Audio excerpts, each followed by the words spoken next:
Sometimes the hardest part of losing someone isn't the goodbye. It's figuring out what comes next. At 62, Mara Delaney bought an abandoned cabin for $1 because she had nowhere else to go. The locals called it haunted. She called it home. Deep in the Pacific Northwest mountains, the cabin sat alone among the pines, rotting and forgotten. Mara expected silence and solitude. Instead, she found a locked trunk buried in the basement beneath years of dust. Inside were $50 million in gold certificates and wartime bonds. A fortune that vanished decades ago. But whose fortune was it, and why was it hidden in her cabin? Before we jump back in, tell us where you're tuning in from.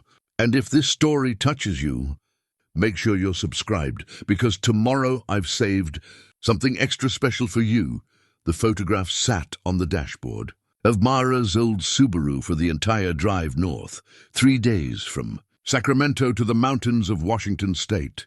Ellen's face, caught in afternoon light from 5 summers ago, smiling that crooked smile that had first caught Mara's attention at a community garden meeting. The photo was creased now, softened by handling, by the oils from Mara's fingers during the long nights after the funeral, when sleep wouldn't come and the house felt too large and too empty. Mara had tried to stay in Sacramento. She'd really tried. But every corner of that little bungalow held Ellen, the kitchen where they'd cooked together, the garden Ellen had tended with such patient care, the bedroom where Mara had held her hand through those final weeks. The hospice nurse had been kind. Everyone had been kind. That was somehow worse than if they'd been cold.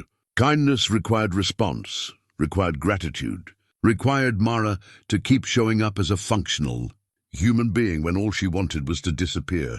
So when the email notification came through, a property alert she'd set up months ago during one of those 3 a.m. sessions of staring at her laptop, she'd clicked it more out of habit than interest. Mountain property, wondrous as is, cash only. The listing had been up for 2 hours. The photos showed a structure that might generously be called a cabin, though ruin seemed more accurate. Broken windows, sagging roof, porch steps that had surrendered to gravity and time. The description was brief: remote location, no utilities, structural integrity unknown. Buyer assumes all risk. Previous owner deceased, estate sale, $1. Mara had called the real estate agent, a tired-sounding woman named Diane, who seemed surprised anyone was interested. "I'll be honest with you," Diane had said. "The place is practically falling down.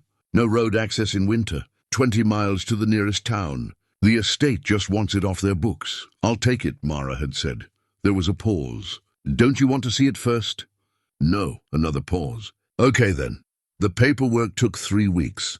By then it was late October, and Ellen's sister was already asking about clearing out the house, about whether Mara had thought about her next steps, about support groups and grief counseling. All reasonable suggestions, all unbearable. Mara packed what fit in the Subaru: clothes, books, Ellen's photograph, a box of tools from the garage, and her grandmother's quilt, the one item she'd kept from her childhood home. Everything else she left for Ellen's sister to handle. She didn't leave a forwarding address. The drive north took her through Portland, then along the Columbia River Gorge, and finally into the mountains where the roads narrowed and the towns grew smaller.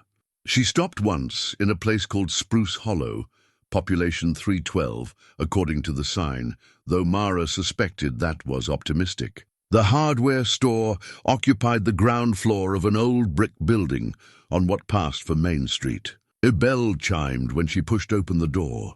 The man behind the counter was somewhere in his 60s, with silver hair and the kind of weathered face that spoke of years working outdoors. He looked up from a fishing magazine and offered a polite nod. "Help you find something?" "I'm looking for basic supplies," Mara said. "Cleaning materials, work gloves, flashlights, that sort of thing." He stood, setting the magazine aside.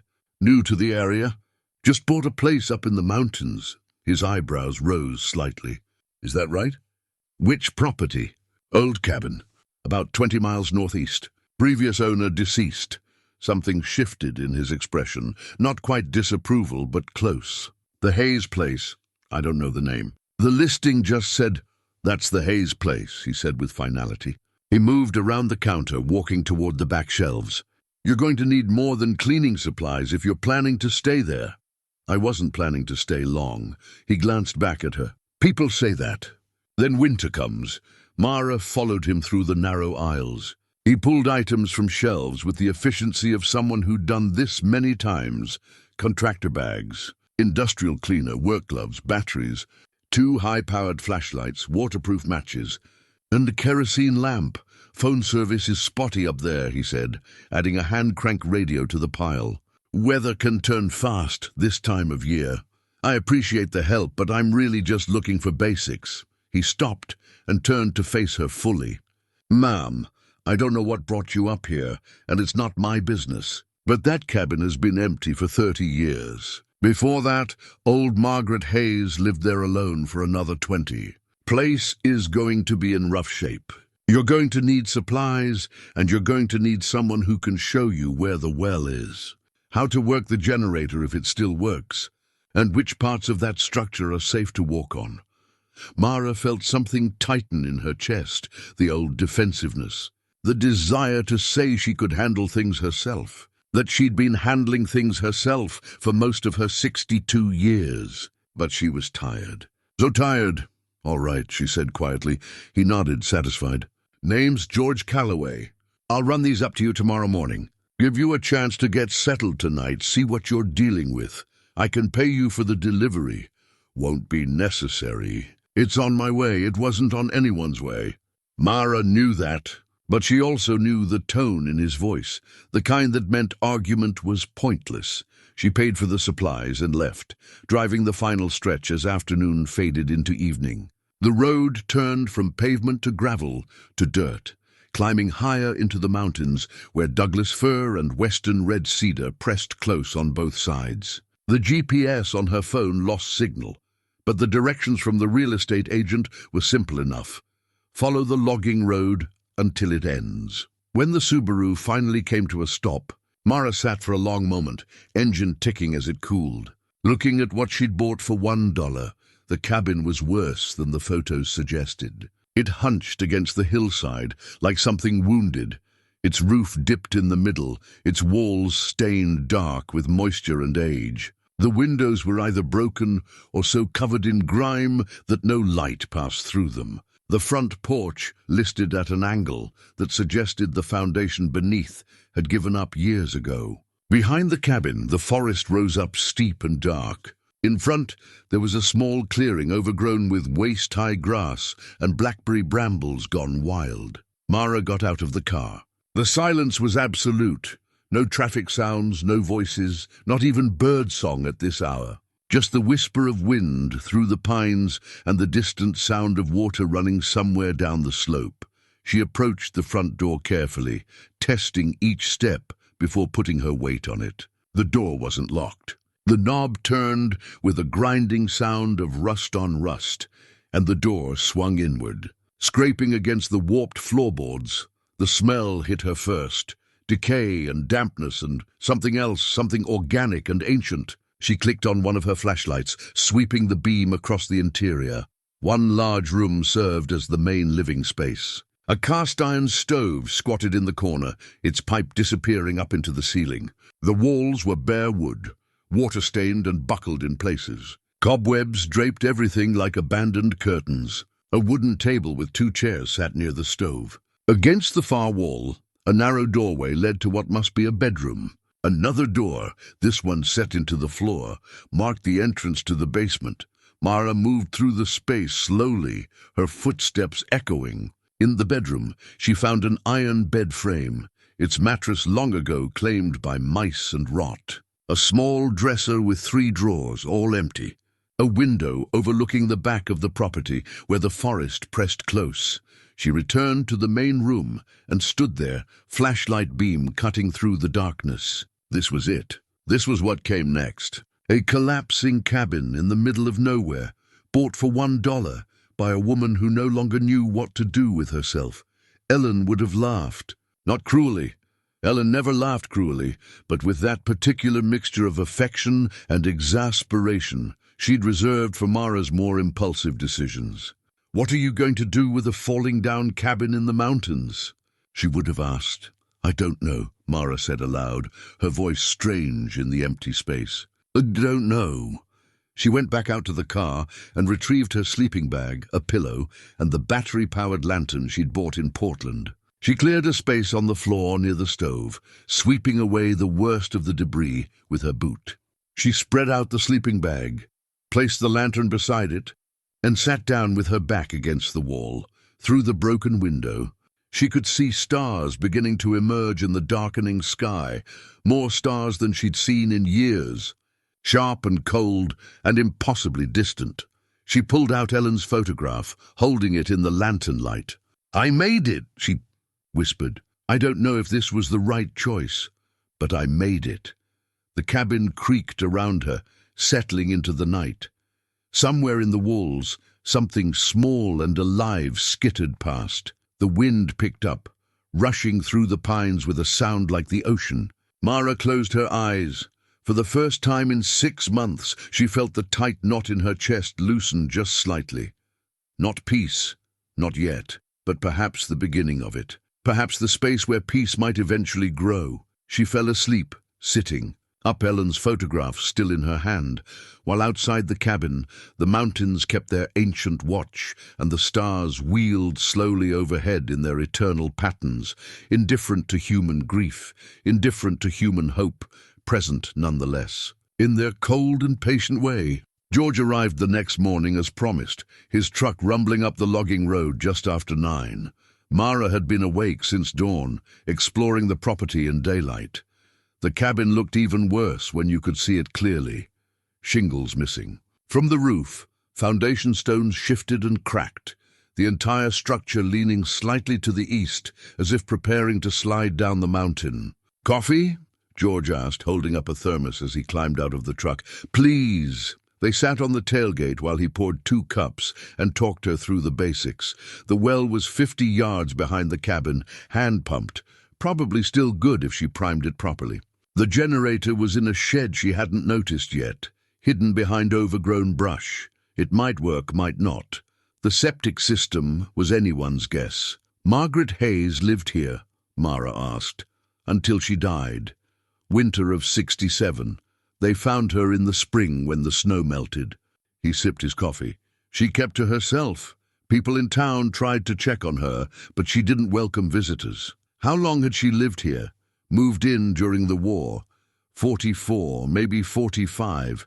Bought the place with cash, or so the story goes. Never married? Never had family visit that anyone knew of?" He looked at the cabin. "After she died, place went through probate hell. Took years to sort out. By the time it was ready to sell, nobody wanted it. Until me. Until you." They spent the morning working on basic habitability. George helped her clear the worst of the debris from the main room and bedroom. They got the generator running, sputtering and reluctant, but running. The well water came up clear after the first few rusty pumps. By noon, Mara had a space that, while far from comfortable, was at least functional. "Basement?" George asked, nodding toward the floor hatch. "Haven't looked yet. Probably should. Check the foundation, see if you're dealing with water damage, critters, that sort of thing." Mara pulled open the hatch.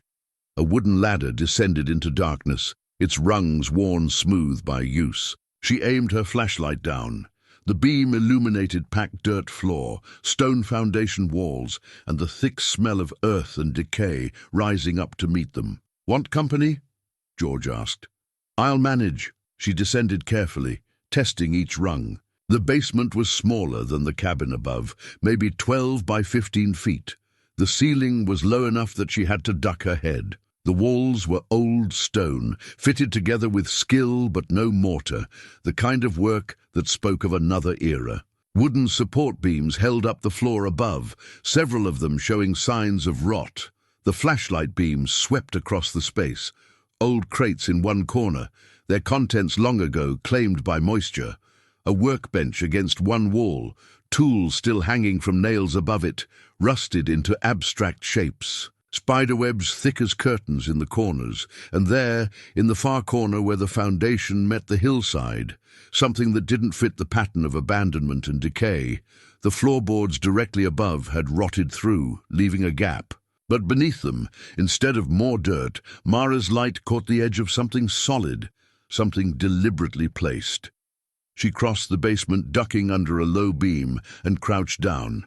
Her knees protested, 62-year-old knees that remembered every mile she'd hiked in her 40s, every protest march in her 20s where she'd sat cross-legged on cold pavement. She ignored them. The object was a trunk, not some old settler's chest, but something more substantial, military-grade by the look of it. Metal construction, reinforced corners, and 2 heavy locks on the front. It had been buried in the dirt floor, then covered when the boards above rotted through, accidentally concealing it further. Mara brushed away the debris. The trunk was perhaps 3 feet long, 2 feet wide, maybe 18 inches deep. Heavy. She could tell that just by trying to shift it slightly. The metal was cold under her fingers, pitted with age, but structurally sound. "Everything all right down there?" George called from above. "Fine," Mara said automatically. Then, after a pause, "I found something." She heard his boots on the ladder rungs. He had to duck even more than she did, his height a disadvantage in the low space. He came to stand beside her, adding his flashlight beam to hers. "Well," he said quietly, "that's interesting. Any idea what it might be?" "Margaret's, I suppose, though I can't imagine what she'd need a trunk like that for." He knelt beside it, examining the locks. "Military surplus, looks like. 40s vintage, maybe. You don't see craftsmanship like this anymore. Can we open it?" "Not without the keys or a good set of bolt cutters." He stood, brushing dirt from his knees. "I've got cutters back at the store. Could bring them by tomorrow." But Mara was already shaking her head. Something about the trunk called for patience, for care. "I'll work on it myself." George studied her for a moment, then nodded. "Your property, your choice. But if you need help, I know where to find you." After George left, Mara spent the rest of the day trying to put the trunk out of her mind. She cleaned the bedroom, swept the main room, hung a tarp over the worst of the broken windows. Practical work, grounding work, the kind of labor that Ellen had always said was better than therapy. But her thoughts kept returning to the basement, to the trunk sitting there in the darkness, waiting. As evening fell, she descended the ladder again. This time she brought tools, a crowbar, a hammer, work gloves, and her good flashlight. She also brought the kerosene lamp George had sold her, which cast a warmer, steadier light than the flashlight's harsh beam. She set the lamp on the workbench and knelt beside the trunk. The locks were substantial, military-grade, designed to withstand tampering. But they were also 70 years old, subject to rust and time. She wedged the crowbar under the hasp of the first lock and applied steady pressure. It took 20 minutes of careful work before the first lock gave way with a sharp crack that echoed in the confined space. The second lock took even longer. Mara's hands ached. Her back ached. But she kept working, patient and methodical, until finally the second hasp snapped free. She sat back on her heels, breathing hard. The trunk sat before her, its lid now unlatched but still closed. She could open it, right now, find out what Margaret Hayes had deemed important enough to lock away and bury. Her hand trembled slightly as she reached for the lid. Anticipation, yes, but also something else. A sense that once she opened this trunk, once she saw what was inside, something would change. Some door would open that couldn't be closed again. She lifted the lid. The smell hit her first. Paper and ink and the dry, dusty scent of age. The kerosene lamplight fell across the contents, and for a long moment Mara simply stared, her mind struggling to make sense of what she was seeing. Papers, bundles and bundles of papers, each stack bound with twine that had gone brittle with time. But not just any papers. These were certificates, official documents with ornate borders and formal seals, gold certificates, bearer bonds, each one marked with denominations that made Mara's breath catch. $1,000, $5,000, $10,000. She reached in with trembling hands and pulled out the top bundle. The certificates were dated 1943, 1944, 1945. Issued by the United States Treasury, redeemable for gold, each one essentially untraceable cash if you knew how to convert them. And there were dozens of them, maybe hundreds. Mara set the bundle down carefully and pulled out another. More of the same. Then another. Beneath the certificates, she found bonds, war bonds, corporate bonds, all from the same era, all legitimate, all valuable. Her heart hammered in her chest. She was no expert in historical currency, but even she could do the basic math. If these were genuine, and they looked genuine, she was looking at a fortune, a substantial fortune. She sat back against the stone wall, the certificate still in her hands, and laughed. Not from joy, but from sheer absurdity. She'd bought a collapsing cabin for $1 because she wanted to be alone with her grief. Instead, she'd found enough money to change her entire life. The question was, whose money was it? And why had Margaret Hayes buried it in her basement? Mara looked at the trunk, at the bundles of certificates and bonds, and felt the weight of the discovery settle over her like a physical thing. This wasn't just a curiosity. This was complicated. This was dangerous, potentially. This was exactly the kind of thing that would draw attention she didn't want. She should call someone, the police maybe, or a lawyer, someone official who would know what to do. Instead, she carefully replaced the certificates in the trunk, closed the lid, and sat there in the lamplight, thinking. Ellen would have known what to do. Ellen had always been the practical one, the one who thought things through before acting. Mara was the impulsive one, the one who made decisions based on feeling rather than logic. But Ellen was gone, and Mara was alone in a collapsing cabin with a trunk full of money that didn't belong to her, trying to figure out what came next. Finally, she stood. Her legs had gone stiff from sitting on the cold dirt floor. She picked up the lamp and climbed back up the ladder, leaving the trunk in the basement darkness. Tomorrow she would start asking questions. Tomorrow she would begin trying to unravel this mystery. But tonight she needed to think. She needed to understand what she'd found before deciding what to do about it. She made herself tea on the camp stove she'd brought from the car and sat at the old wooden table, Ellen's photograph propped against her water bottle. Outside, night had fallen completely, and the cabin was an island of lamplight in an ocean of darkness. "What would you do?" she asked the photograph softly, but Ellen's smile offered no answers. And Mara was left alone, with her thoughts and her questions and a basement full of someone else's secrets. Mara spent the next morning searching through the trunk more carefully, cataloguing what she'd found. She worked methodically, the way Ellen had taught her, one item at a time. Notes written in a small spiral notebook she'd found in her car's glove compartment. 47 gold certificates, ranging from $1,000 to $10,000 each. 23 bearer bonds, various denominations and companies. And tucked between two bundles of certificates, something she'd missed the night before. A small leather journal, its pages yellowed and brittle with age. She carried it up to the main room, where the morning light was stronger, settling at the table with a cup of instant coffee. The journal's cover was unmarked, simple brown leather worn soft by handling. She opened it carefully. The handwriting inside was small, precise, feminine. The ink had faded from black to brown, but the words were still legible. No date on the first page, just a name. C.H. Mara turned the page. "They're looking for me now?" "I know they are. Father would never let this go, not the money, not the shame, not any of it. But I've come too far to turn back. The cabin is paid for, the documents are secure, and soon this will all be over." One way or another, Mara read the entry twice, then continued. "Margaret Hayes. That's who I am now. Not Catherine. Not Catherine Harrington. That girl died the night she left the estate. This girl, this woman, is someone else entirely. Someone who makes her own choices. Someone who protects what's hers. The plan is working so far. No one knows where I went. The money is safer here than it ever would have been with them. Let them search. Let Father rage. By the time they piece it together, if they ever do, I'll be long gone, or it won't matter anymore. The entry ended there.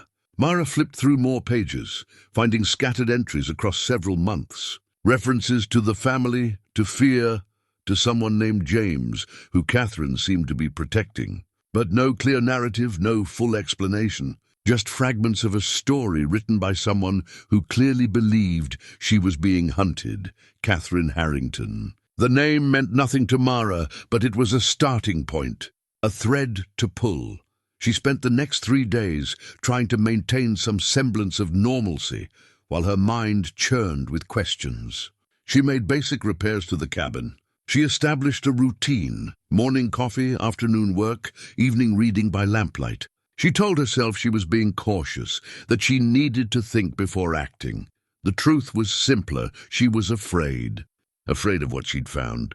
Afraid of what it might mean. Afraid that if she reached out to anyone official, she'd lose her tenuous grip on this small piece of peace she'd carved out for herself. On the 4th day, George stopped by with a load of firewood. He took one look at her and frowned. "You all right?"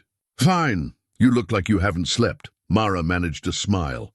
"The cabin makes interesting noises at night." He didn't look convinced, but didn't push. Instead, he helped her stack the wood near the cabin, then accepted her offer of coffee. They sat on the porch. Mara had reinforced the steps enough to trust them, and watched the clouds move across the valley below. "Can I ask you something?" Mara said finally. "Sure. The town, Spruce Hollow. Does it have a library?" "Community center has some books. Nothing fancy." He glanced at her. "Looking for something specific?" "Just want to learn some local history. Get a feel for the area. Historical Society might be more helpful. Meets every other Wednesday at the church basement. Bunch of folks who've lived here their whole lives. Love talking about the old days." He smiled slightly. "Some of them remember Margaret Hayes, if you're curious. That might be interesting. Next meeting's tomorrow night. 6 o'clock. I could give you a ride if you want." "Road gets tricky in the dark." Mara hesitated. Part of her wanted to refuse, to maintain her isolation. But she needed information, and this seemed like the best way to get it without raising suspicion. "Thank you. I'd appreciate that." The next evening, George picked her up in his truck. The drive down the mountain took 40 minutes, the headlights cutting through early darkness. They didn't talk much, which Mara appreciated. George seemed to understand that silence could be companionable rather than awkward. The church was a small, white building at the edge of town, its basement accessible through a side door. Inside, folding tables were arranged in a U-shape, and about a dozen people sat around them, mostly older, all with the weathered look of those who'd spent their lives in hard country. George introduced her simply. "This is Mara Delaney. Bought the old Hayes place." The reaction was immediate. Conversation stopped. People turned to look at her with expressions ranging from curiosity to something harder to define. Not hostility exactly, but not welcome either. An elderly woman at the head of the table, white hair pulled back in a tight bun, glasses on a chain around her neck, gestured to an empty chair. "Sit down, dear. I'm Helen Marsh. I run this little operation." Mara sat. George settled beside her. "So you bought Margaret's cabin," Helen said. "It wasn't quite a question. I did." "Interesting choice." "That place has been empty for 30 years. It needed someone." Helen smiled, though it didn't quite reach her eyes. "Or someone needed it." "Which is it?" "Both, probably." The meeting proceeded with the usual small-town business. Discussion of a historical marker that needed repair. Planning for a Heritage Day celebration next spring. Arguments about whether certain old photographs should be digitized. But Mara could feel the attention on her, the sideways glances, the whispered conversations. When the official meeting ended and people began gathering their things, Helen approached with a banker's box. "Since you're living there, you might want to see these. We've got some old photographs and documents related to the property. Most of it's boring. Property deeds, tax records, that sort of thing."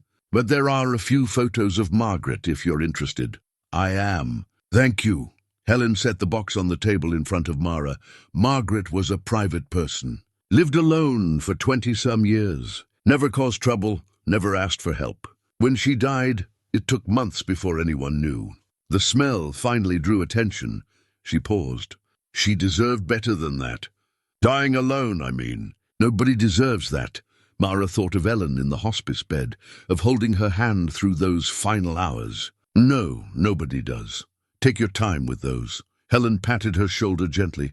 And if you have questions about anything you find, you know where to reach us. George helped her carry the box to his truck. On the drive back up the mountain, Mara held it on her lap, feeling its weight, wondering what secrets it might contain. They weren't unfriendly, George said quietly. Just cautious. Outsiders buying property.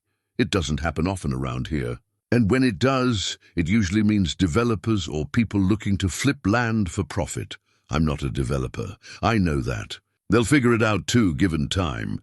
He navigated a sharp turn, the truck's headlights sweeping across dark trees. What are you, if you don't mind me asking? Mara considered the question. Someone who needed a place to figure things out. Fair enough. Back at the cabin, she waited until George left before opening the box. Inside, she found exactly what Helen had promised. Deeds, tax records, old surveys. But at the bottom, wrapped in tissue paper, were the photographs. The first showed a woman in her 30s, standing in front of the cabin when it was new. Dark hair pulled back, serious expression, wearing work clothes. The resemblance to the journal's handwriting was impossible to verify from a photo. But Mara felt certain this was Catherine Harrington, now calling herself Margaret Hayes. The second photo showed the same woman, older now, standing beside a young girl, maybe 8 or 9 years old. The girl had Catherine's serious expression, her same straight-backed posture. Mara turned the photo over.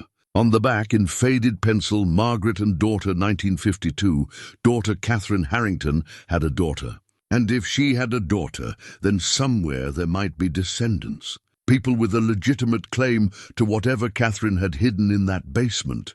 People who might come looking if they knew where to search. Mara set the photograph down carefully, her hands shaking slightly. The mystery was deepening, the complications multiplying. What had started as a simple, if extraordinary, discovery was becoming something else entirely. Something that might not let her remain alone in her mountain cabin for very much longer. Mara couldn't sleep that night. She lay in her sleeping bag, staring at the cabin's ceiling, while her mind raced through possibilities and implications. Catherine Harrington had a daughter. That daughter would be in her 70s now if she was still alive. And if she had children of her own, there could be grandchildren, great-grandchildren, an entire family tree branching out from that serious-faced little girl in the photograph. At dawn, Mara gave up on sleep and made coffee. She sat at the table, with Catherine's journal and the photographs spread before her, studying them in the early light. The journal entries were frustratingly vague. References to the family and the plan, but no concrete details about who Catherine was running from or why. She needed more information. She needed context. The Spruce Hollow Library, such as it was, opened at 10. Mara drove down the mountain in late morning, the Subaru protesting the rough road, but holding together. The community center was a low building near the town square, and the library occupied 2 rooms at the back. An older man sat at the desk, reading a Western novel. "Help you find something?" he asked, setting the book aside. "I'm looking for information about local families, historical records, that sort of thing." He stood, moving with the careful movements of someone nursing an old injury. "We've got some genealogy materials. Not much, but what we have is in the reference section." He led her to a shelf that held perhaps 20 books. "What family are you researching?" Mara hesitated, then decided on partial truth. "Harrington. I think they might have lived in the area during the 1940s. His expression shifted, subtle but unmistakable. Recognition. "The Harringtons. Now that's a name I haven't heard in a while." "You know them?" "Of them. Before my time. But my mother used to tell stories." He pulled a thick volume from the Shelf, A History of the County, self-published and spiral-bound. The Harringtons owned timber rights to half this valley back in the 20s and 30s. Big money. Built a mansion up on Prospect Hill. You can still see the ruins if you know where to look. He flipped through the book, finding a chapter titled Pioneer Families. There, in grainy black-and-white photographs, was the Harrington estate. 3 stories of Victorian grandeur, wrap-around porches, formal gardens, and in front of it, a family portrait. A stern-faced man in a suit, a woman in an elaborate dress, and 3 children. The youngest was a girl, perhaps 12 in the photo. "That's Catherine," the librarian said, tapping the image. "Catherine Harrington. She'd be the last of the line." What happened to them? Family fell on hard times after the war. The father, Charles Harrington, made some bad investments, lost most of the timber rights. Mansion burned down in 46. Charles died not long after. The mother had already passed. The 2 sons went their separate ways, one to California, one to Alaska. Neither ever came back. And Catherine? He shook his head. Story goes she ran off in 44 or 45. Some scandal, pregnancy out of wedlock, or so people said. Her father disowned her. She was never heard from again. People assumed she died young, probably in childbirth. That's how these stories usually went back then. But she hadn't died. She'd become Margaret Hayes and lived in a cabin in the mountains for 20 years, guarding a fortune that probably belonged to her father. Money she'd taken when she fled. "Can I make copies of these pages?" Mara asked. "Sure. Copiers in the corner. 10 cents a page." Mara spent an hour copying everything she could find about the Harrington family. Then she sat in one of the reading chairs and went through it all carefully, making notes, building a timeline. Charles Harrington, born 1885, died 1947. Timber baron, prominent citizen, by all accounts a difficult man.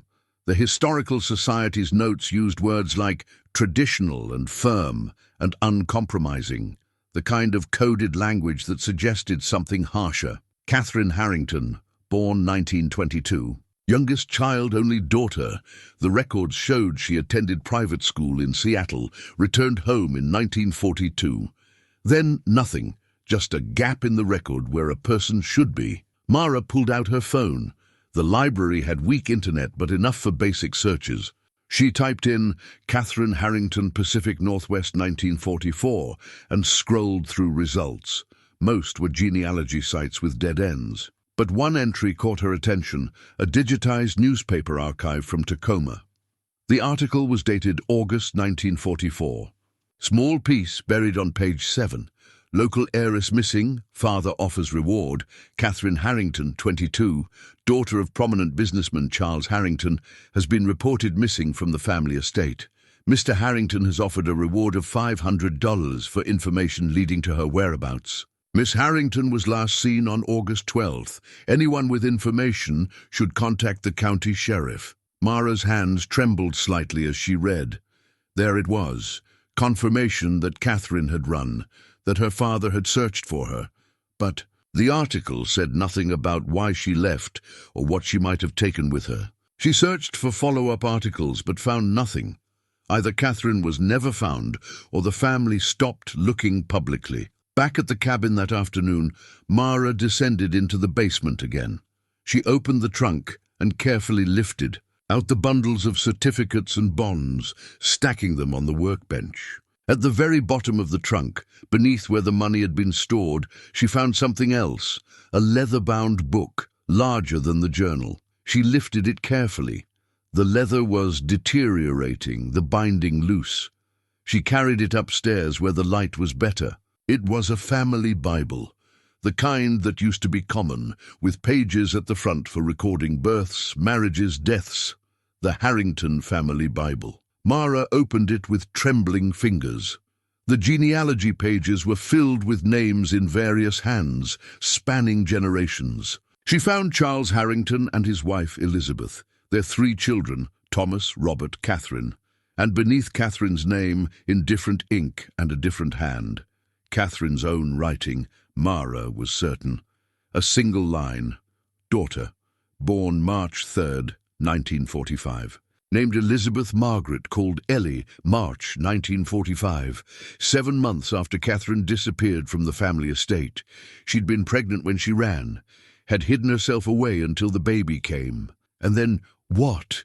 Raised the child alone in the mountain cabin for how long? Mara flipped through more pages, looking for answers. Near the back of the Bible, she found a folded piece of paper, yellowed, brittle with age. She unfolded it carefully. It was a birth certificate. Elizabeth Margaret Hayes, born March 3rd, 1945, in Spruce Hollow, Washington. Mother, Margaret Hayes. Father, unknown. Hayes, not Harrington. Catherine had already transformed herself by the time the baby was born, had already buried her old identity so completely that even her daughter's birth certificate carried the new name. Mara sat back, the Bible heavy in her lap. She thought of the photograph from the Historical Society.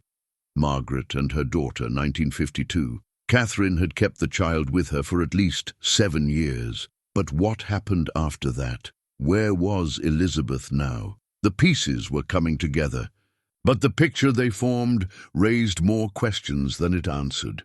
Catherine Harrington had stolen a fortune from her father, or perhaps she'd taken what she believed was rightfully hers. She'd hidden herself and her daughter in the mountains. She'd died alone 30 years ago, leaving everything buried in the basement. But the daughter, Elizabeth Margaret Hayes, where was she? Mara pulled out her phone and searched for the name. Common enough that dozens of results came up, but none with the right age or location. She tried variations. Elizabeth Hayes, Pacific Northwest. Elizabeth Hayes, born 1945. Ellie Hayes, Washington. Nothing definitive, nothing that gave her a clear answer. As evening fell, Mara made herself dinner and sat at the table with Ellen's photograph. "I'm in over my head," she said quietly to the image. "I should call someone official. I should report this, but what? What was stopping her? The truth was that she wasn't ready to let go yet. Not of the mystery, not of the discovery, not of this purpose that had unexpectedly arrived in her life. For 6 months after Ellen's death, she drifted without direction, without reason to get up in the morning. Now she had both.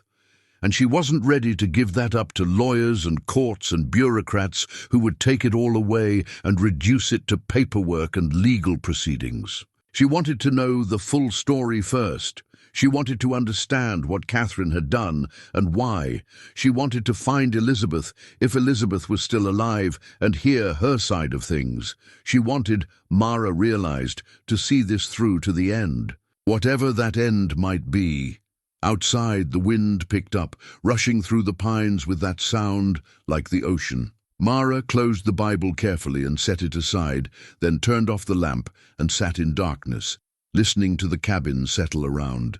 Her, thinking about daughters and mothers and secrets that outlived the people who kept them. The county records office sat in a grey building next to the courthouse, staffed by a woman who looked like she'd been filing documents since before Mara was born. Her nameplate read, Dorothy Chen, and she regarded Mara with the patient wariness of someone who dealt with amateur genealogists for decades. "I'm trying to trace a property deed," Mara said.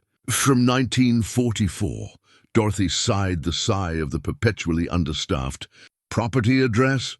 Mara gave her the cabin's location. Dorothy typed it into her ancient computer with 2-finger precision, waited for the system to load, then frowned at the screen. "That's odd." "What is?" "Property was purchased in August 1944 by Margaret Hayes. Cash transaction." "But there's a notation here." She leaned closer to the screen. "Previous inquiry flagged. Someone else was asking about this property." Mara's stomach tightened. "When?" 3 weeks ago." Dorothy clicked through more screens. "No name listed, just a reference number. Probably a lawyer or title company. You want me to pull the original deed?" "It'll take a few minutes, please." While Dorothy disappeared into the back rooms, Mara sat in one of the hard plastic chairs and tried to calm her racing thoughts. Someone else had been asking about the property 3 weeks ago. Before Mara bought it, before the listing even went up, Dorothy returned with a manila folder. Inside was the original deed, heavy paper, formal language, notary seal. And there, in careful script, Margaret Hayes, purchaser. The seller was listed as Spruce Hollow Timber Company, but beneath the signatures, someone had added a note in pencil, faded now, but still legible. See alternate deed. File 44B-229. What's that mean? Mara asked. Dorothy frowned. There was another deed filed around the same time. Sometimes properties had complicated transactions, multiple parties involved. Let me look. She returned to the back. This time she was gone longer. When she came back, she carried a second folder and wore an expression Mara couldn't quite read. This is unusual, Dorothy said, opening the folder. The property was actually purchased twice. First by Margaret Hayes in August, then 3 months later, in November. There was a quitclaim deed transferring ownership to someone else. But then, she traced her finger down the page. 3 days after that, another deed transferring it back to Margaret Hayes. Who was the other person? Dorothy turned the deed so Mara could see. The name written there in formal script, Catherine Elizabeth Harrington. Mara's breath caught. She used her real name, looks like it. Though I don't know why she'd transfer property to herself under a different name, then transfer it back. Unless, Dorothy studied the documents more carefully, unless she was establishing a paper trail. Creating legal confusion in case anyone came looking, would that work? For a while, maybe. Long enough to disappear if that's what you wanted to do.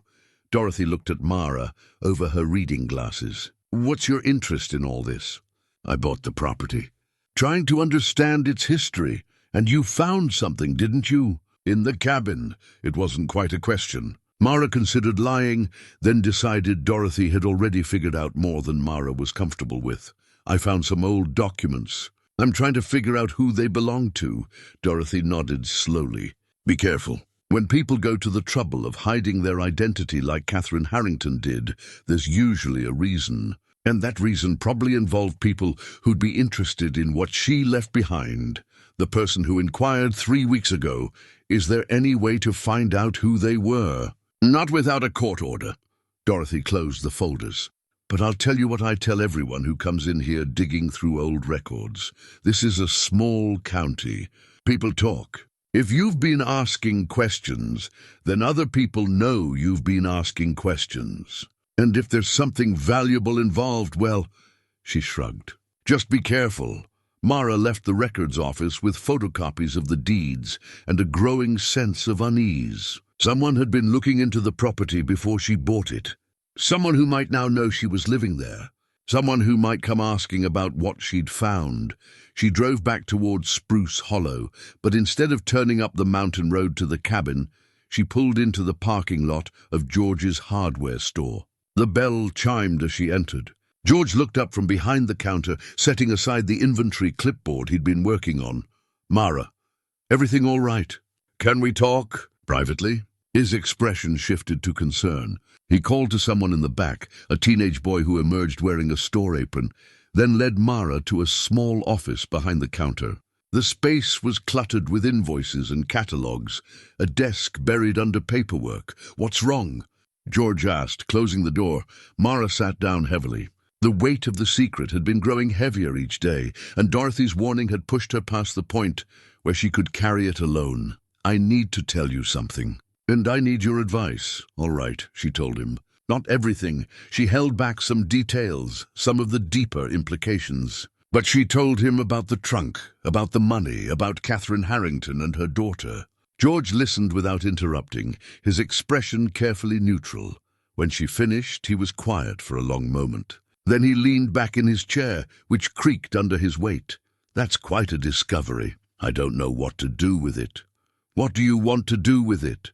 Mara thought about that. I want to find Catherine's daughter, Elizabeth. I want to know what happened to her.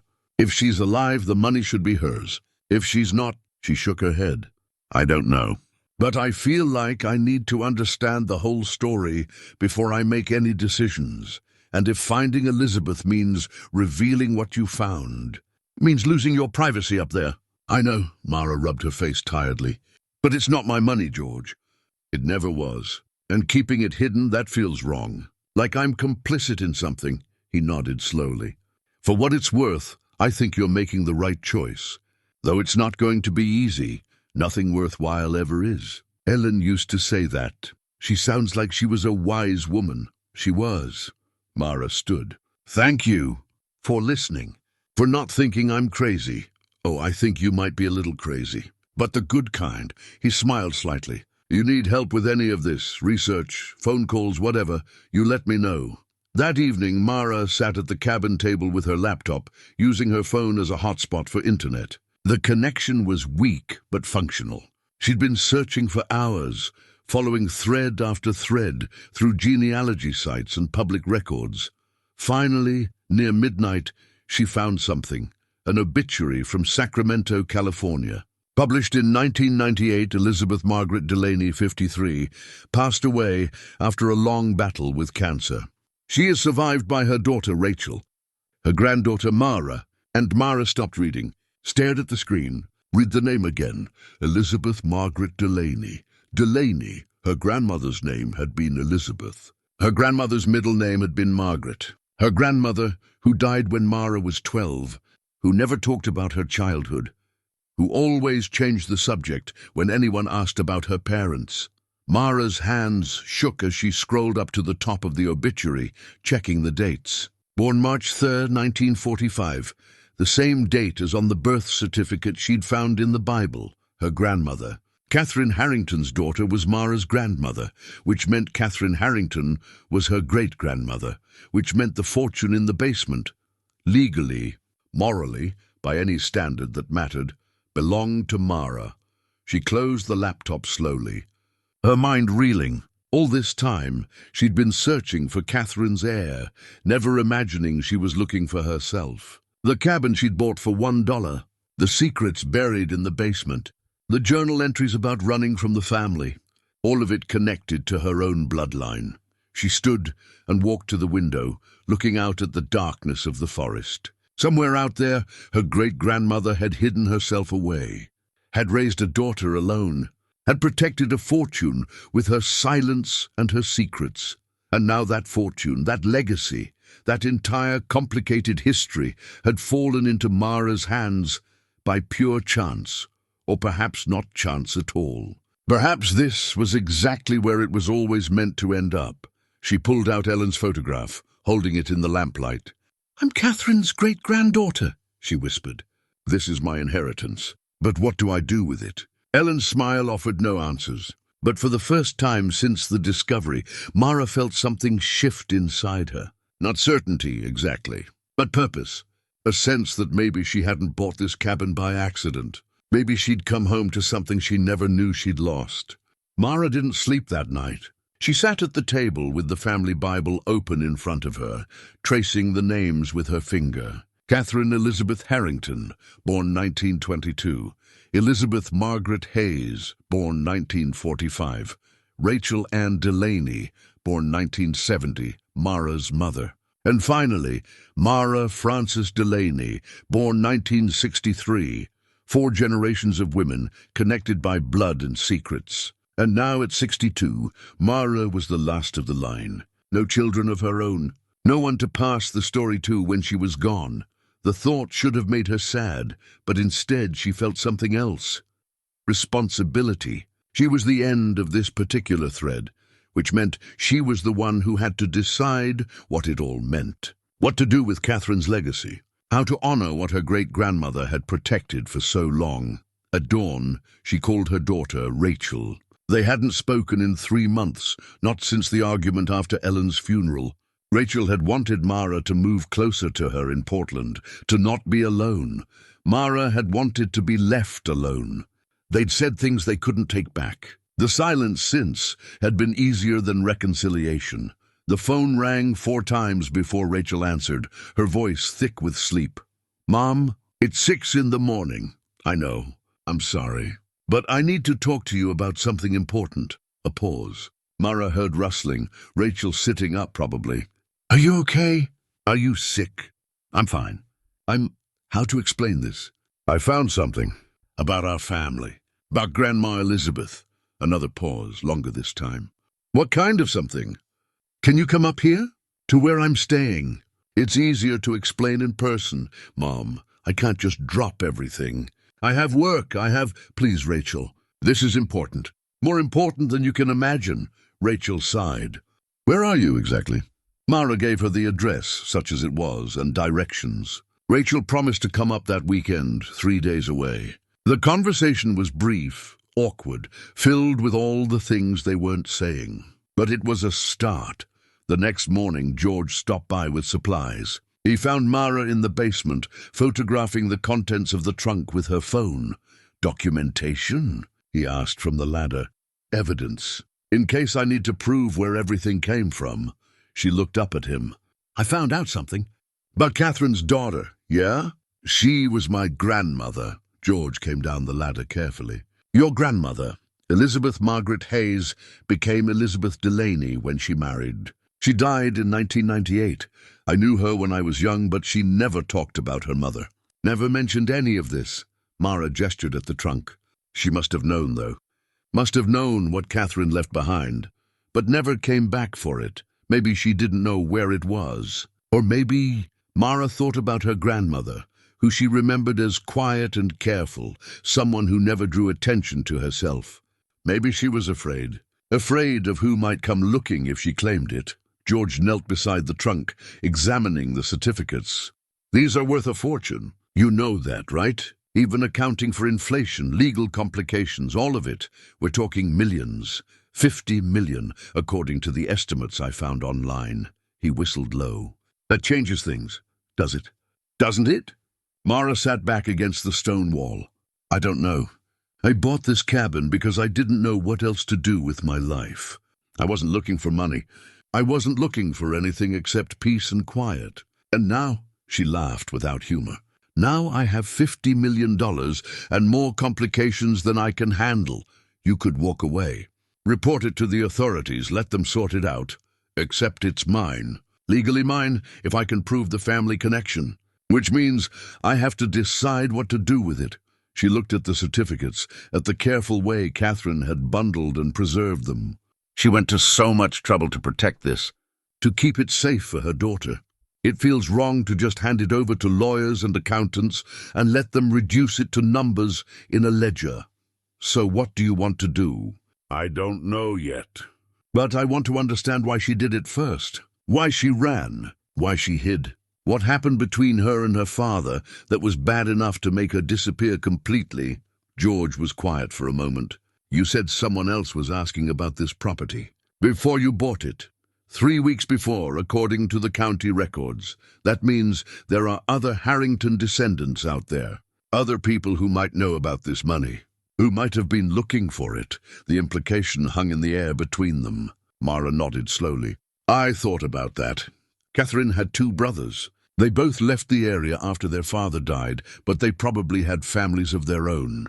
Descendants who might feel they have a claim, which means you need to establish your claim first, legally, before they do. I know. She stood, brushing dirt from her jeans. My daughter's coming this weekend. I'm going to tell her everything, and then we'll figure out what comes next.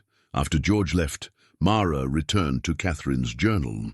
She'd read through it several times now, but kept hoping she'd missed something, some clue about why Catherine had taken the money, what had driven her to such desperate measures. Near the end of the journal, she found an entry she'd skimmed past before. It was longer than the others, more detailed. June 1944. Father found out about James, about the baby. He called me names I won't write here. Said I'd disgraced the family, ruined everything he'd built. He wants me to give the baby away when it comes. To go to one of those homes where unwed mothers hide their shame, then return as if nothing happened. Marry whoever he chooses. Live the life he's planned for me, but this is my life, my child. And I won't let him take either away from me. The money is mine by right, mother's inheritance, which father controls but which should have come to me when I turned 21. He refused to release it, said I wasn't mature enough to handle it. But I found where he keeps the certificates. In his office safe, the combination written on the inside of his pocket watch because he's too proud to admit his memory is failing. I'll take what's mine.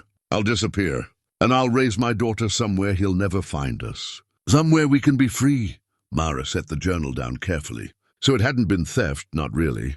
Catherine had taken her own inheritance, money that should have been hers, but that her father had withheld out of spite or control. She'd chosen her unborn child over her father's approval, had chosen freedom over family acceptance. Mara thought of her own mother, Rachel, who'd made different choices but familiar ones, working 2 jobs to raise Mara alone after her husband left. Sacrifice and stubbornness seemed to run in the bloodline. That afternoon, a sheriff's deputy appeared at the cabin. Young woman, Asian features, careful eyes. She climbed out of her patrol car and approached the porch where Mara was sitting. "Ms. Delaney, I'm Deputy Sarah Chen. Just doing some routine checks on new residents. Make sure everything's okay up here." "Everything's fine, thank you. Mind if I ask how you're finding the place?" "I know it's pretty remote. That's what I was looking for." Chen nodded, but her eyes were sharp, taking in details. "You're doing some renovation work?" "Basic repairs, making it livable." "That's good. Old Margaret Hayes' place has been empty a long time. Good to see someone taking care of it." She paused. "My grandmother used to know Margaret. Back in the 50s. Said she was a kind woman. Quiet but kind." Mara felt her pulse quicken. "Your grandmother knew her?" "Just in passing. But she remembered her. Actually," Chen pulled a small notebook from her pocket, "when my grandmother heard someone had bought the old Hayes place, she mentioned something. Said if the new owner ever needed to know anything about Margaret's history, she'd be happy to talk. I'd like that very much." Chen wrote down an address. "She's in the assisted living facility in town. Visits are welcome any time. Just tell them Sarah sent you." She handed Mara the paper, then looked at her directly. "And Miss Delaney, if you find anything unusual up here, anything that raises questions, you come talk to me first, okay? Before anyone else. Why? Because I'm on your side. And not everyone will be." Chen returned to her car and drove away, leaving Mara standing on the porch with the address in her hand and a growing sense that the walls were closing in. Dorothy at the records office had warned her. George had warned her. Now even the local deputy was warning her. Someone else knew about the cabin. Someone else was looking. And Mara was running out of time to figure out what to do before they showed up, asking questions she wasn't ready to answer. She went back inside and looked at Ellen's photograph. "I'm in the middle of something now," she said quietly. "No turning back. So I guess I'd better figure out how to see it through." The photograph offered no response. But somehow Mara felt Ellen would have approved.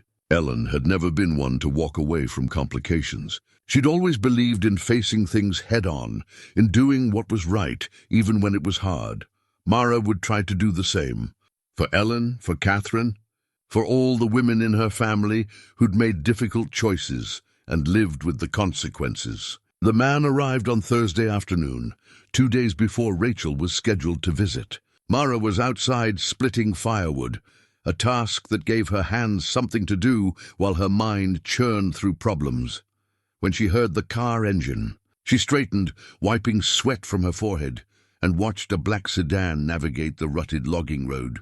The car stopped near her Subaru. The man who emerged wore a suit, not expensive but professional. Mid-40s, graying at the temples, with the confident posture of someone used to being in control of conversations. He carried a leather briefcase, Miss Delaney. He called out, approaching with an extended hand. "Marcus Brennan, I apologize for dropping by unannounced." Mara didn't take his hand. "This is private property, of course.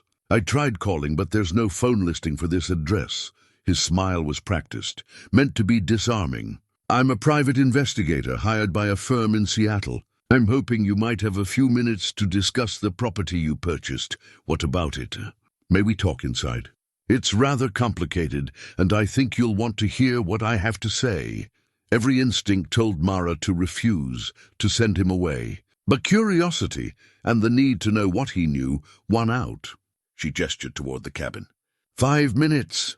Inside, Brennan's eyes swept the space, taking in the sparse furnishings, the camping gear, the general state of disrepair. He set his briefcase on the table and opened it, pulling out a folder. "You bought this property 3 weeks ago for $1, he said. "Cash sale as is condition. That's public record." "It is. What's not public record is why you bought it, what you were looking for." He pulled a photograph from the folder and set it on the table. It showed the cabin from the outside, taken recently. Or what you might have found. Mara kept her expression neutral. I was looking for a place to live. I found a cabin that needs work. That's all. Miss Delaney, I'm going to be direct with you. The Harrington family has been searching for certain assets that went missing in 1944. Assets that were never recovered after Catherine Harrington disappeared. We have reason to believe those assets are located on this property. We, my clients, the descendants of Charles Harrington, Catherine's father. When the family estate was settled in the 1950s, certain valuables were never accounted for. Gold certificates, bearer bonds, roughly $50 million in current value. He pulled out more documents, old family photographs, genealogy charts, legal papers. The family has been searching for decades. When this property came up for sale, they flagged it. I was hired to investigate. And you think I found something? I think Catherine Harrington bought this property in 1944 under an assumed name. I think she hid her father's assets here before she died. And I think you've discovered them. He leaned forward slightly. The question is, what do you plan to do about it? Mara said nothing. Her mind raced, calculating risks, weighing options. Brennan continued. The legal situation is complex. The assets technically belong to Charles Harrington. When he died, they should have passed to his heirs, his sons, Thomas and Robert. Both are deceased now, but they had children. Those children have legitimate claims to anything Catherine took. Catherine had a child too. Something shifted in Brennan's expression. You've been researching. This is my property. I have a right to know its history. Catherine's child, if there was one, was illegitimate. Born out of wedlock. Under the laws at the time, that child would have no legal claim to the Harrington estate. He pulled out another document. My clients have established their lineage. They're prepared to file a claim for any assets recovered from this property. It will be expensive, time-consuming, and ultimately unsuccessful for anyone trying to contest it unless Catherine's descendant can prove their claim, which would be difficult without documentation. Birth certificates, marriage records, proof of continuous lineage. He smiled. I'm guessing you don't have those, but Mara did. The Bible, the birth certificate, her grandmother's marriage license, which she'd inherited after Elizabeth died. The family photographs, all of it sitting in the cabin, ready to prove exactly what Brennan assumed couldn't be proven. She kept her face carefully blank. What do you want from me? Cooperation. If you've found the assets, we can work together. My clients are willing to offer a finder's fee, 10% of the total value. $5 million, Miss Delaney. More than enough to live comfortably for the rest of your life. All you have to do is acknowledge what you found and let the proper heirs claim it. And if I haven't found anything, then I'll have to assume you're planning to keep it for yourself, which would be theft. My clients would have no choice but to pursue legal action. His tone remained pleasant, but the threat was clear. I'm trying to make this easy for you. A simple business transaction. Everyone benefits, Mara stood. I think you should leave now. Brennan didn't move. Miss Delaney, I understand this is overwhelming, but you need to understand the position you're in. My clients have resources, legal teams. They will find out if you've discovered anything, and they will take it. The only question is whether you cooperate and benefit, or resist and lose everything. Get out. He stood slowly, gathering his papers. At the door, he turned back. You have 48 hours to think about my offer. After that, my clients will proceed with legal action to claim the property through eminent domain. Historical preservation, they're calling it. They'll tie you up in court for years, and in the end, you'll get nothing. He pulled a business card from his pocket and set it on the table. Call me when you're ready to be reasonable. After he left, Mara stood at the window, watching his car disappear down the mountain. Her hands shook with anger and fear. He'd threatened her, tried to intimidate her into giving up what was rightfully hers. And the worst part was that he clearly had the resources to follow through on those threats. She pulled out her phone and called George. He answered on the second ring. I need your help. Someone just showed up, a private investigator working for the Harrington family. He knows about the money, I'll be there in 20 minutes. While she waited, Mara paced the cabin, thinking through her options. Brennan had assumed she couldn't prove her claim. That was her advantage. He didn't know about the documents she'd found. But how long before he figured it out? How long before he or his clients started digging deeper into her background? George arrived with Deputy Chen. They must have coordinated, Mara realized. George had called Sarah, knowing this was beyond simple advice between friends. Mara told them everything about Brennan's visit, his threats, his offer. Chen took notes, her expression growing grimmer with each detail. "Did he threaten you directly?" Chen asked. "Not in so many words. But the implication was clear. Cooperate or face legal consequences." "That's extortion." Chen closed her notebook. "I need to see his business card." Mara handed it over. Chen photographed it with her phone, then looked at George. "We need to move quickly. If the Harrington family is making a play for the property, they'll have lawyers filing paperwork as we speak." "What can I do?" Mara asked. "Prove your claim. Document everything. Get your evidence organized and take it to a lawyer, a good one, someone who specializes in estate law and genealogy." Chen paused. "And there's something else you should know. My grandmother, the one who knew Margaret Hayes, she's been wanting to talk to you. She said there's something important she needs to tell you about Margaret's past. About why she hid. Can I see her now?" "I'll call ahead. Tell her we're coming." They left George to watch the cabin, in case Brennan comes back, he said grimly, and drove down to Spruce Hollow. The assisted living facility was a low, modern building at the edge of town. Chen's grandmother occupied a corner room with windows overlooking a small garden. She was tiny, shrunken with age, but her eyes were bright and alert. Her name was Helen Chen, and she was 93 years old. "You're the one living in Margaret's cabin," she said as Mara sat beside her bed. "Sarah told me. I've been waiting for you. Your granddaughter said you knew Margaret Hayes." "I did. I was a young woman then, working at the general store. Margaret used to come in once a month for supplies. Always paid cash. Always kept to herself. But she was kind. I liked her." Helen's hands moved restlessly on the blanket. "She died alone. That's haunted me for 50 years. If I'd known she was in trouble, if any of us had known, we would have helped. What did you want to tell me about her?" Helen reached for a drawer in her bedside table. Sarah helped her open it and pull out an old cigar box. Inside were letters, yellowed envelopes, some opened, some still sealed. "Margaret gave these to me a month before she died. Said if anyone ever came asking about her, anyone from her family, I should give them these letters." Helen's voice wavered. "But no one ever came. For 50 years no one came.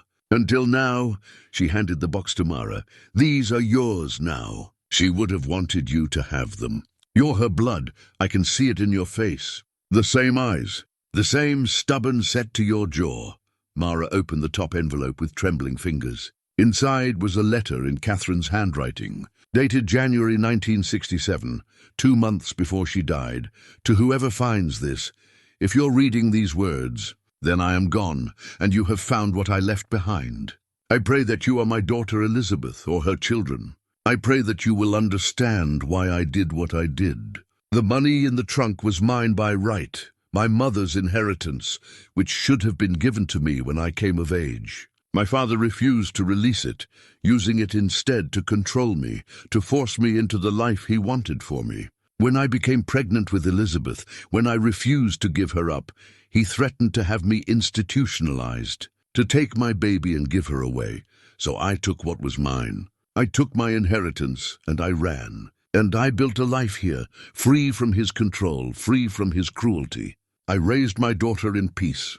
And when the time came, when she was old enough to understand, I told her the truth, but I never told her where the money was. I wanted her to be free of it, free of the burden of wealth and the complications it brings. I wanted her to make her own way in the world, as I had done. Now that burden falls to you.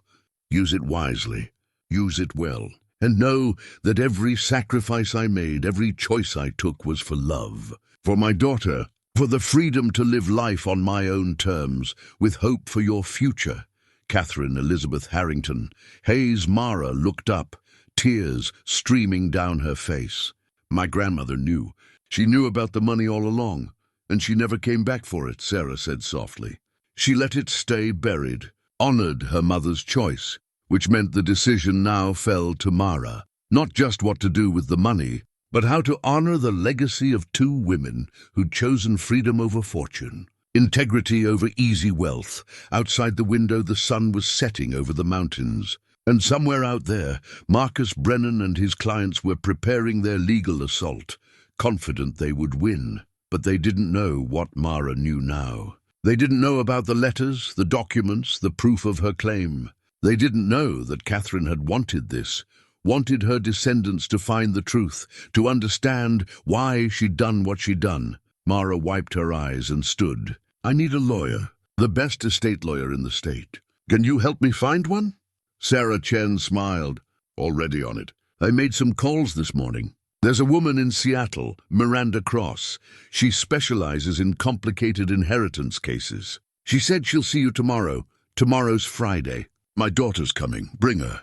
She's part of this too, Mara nodded. The pieces were falling into place. The fight was coming. But for the first time since finding the trunk, she felt ready for it. She was Catherine's great-granddaughter. This was her inheritance. And she would fight to protect it, not for the money, but for what it represented. Freedom, choice, the right to control your own destiny. She would win. She had to. For Catherine, for her grandmother Elizabeth, for all the women who came before her, who'd fought their own battles and won their own freedom, and for herself. Rachel arrived Friday morning in her practical Honda, looking tired from the drive but determined. She climbed out of the car and stared at the cabin, then at Mara standing on the porch. This is where you've been hiding? I wasn't hiding. Mara paused. I was trying to find my way. Rachel came up the steps, and for a moment they stood facing each other, all the months of silence and hurt between them. Then Rachel opened her arms, and Mara stepped into them, and they held each other the way they hadn't since Ellen's funeral. I'm sorry, Mara whispered. For pushing you away, for not letting you help. I'm sorry too. For not understanding that you needed space. Rachel pulled back, studying her mother's face. You look different. Tired, but something else. Stronger, maybe. Come inside. There's a lot I need to tell you. Over coffee and the breakfast sandwiches Rachel had brought from a drive-thru in Spruce Hollow, Mara told her daughter everything. About the trunk. About Catherine Harrington and the fortune hidden in the basement. About their family connection. How Catherine was Rachel's great-great-grandmother. How Elizabeth had been Rachel's grandmother. How all of this was their legacy. Rachel listened without interrupting, her coffee growing cold in her hands. When Mara finished, Rachel set down her cup carefully. So we're rich, potentially. If we can prove our claim and fight off the other Harrington descendants, and there are people trying to take it from us. Yes. Rachel stood and walked to the window, looking out at the forest. Grandma Elizabeth never said a word about any of this. Not once. All those years I knew her, and she never mentioned that her mother was a Harrington, that there was this whole secret history. She was protecting us, the same way Catherine protected her. Keeping the money hidden meant no one would come looking. No one would ask questions. Mara joined her daughter at the window. But now the secret's out. And we have to decide what to do about it. What do you want to do? Fight for it. Not because of the money, but because it's ours by right. Catherine wanted her descendants to have it. She wrote that in her letter. And I think, Mara's voice caught, I think this is what I'm supposed to do. The reason I ended up here.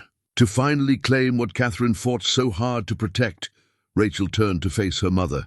Then we fight, together. They drove to Seattle that afternoon, arriving at Miranda Cross's law office just before 5. Cross was a woman in her 50s, sharply dressed, with the kind of focused intensity that suggested she didn't waste time on pleasantries. Deputy Chen gave me the overview, Cross said, gesturing them to seats in her conference room. But I need to see all the documentation. Everything you have. Mara had brought it all, the certificates and bonds, carefully photographed and documented. The family Bible with its genealogy pages, the birth certificate and marriage records linking Elizabeth Hayes to Elizabeth Delaney, Catherine's journal and letters, the deed showing the property transfers. all of it spread across Cross's conference table like pieces of a puzzle finally coming together. Cross spent an hour examining each document, making notes, asking questions. Finally, she sat back. This is strong, very strong. You have clear documentation of lineage from Catherine Harrington through Elizabeth Hayes to you. The Bible and birth certificate are particularly compelling. Original documents from the era, not reconstructions. She tapped her pen against her notepad. The challenge will be the competing claim. The Harrington descendants through Thomas and Robert, Catherine's brothers, will argue that Catherine stole the assets, that they rightfully belong to their branch of the family.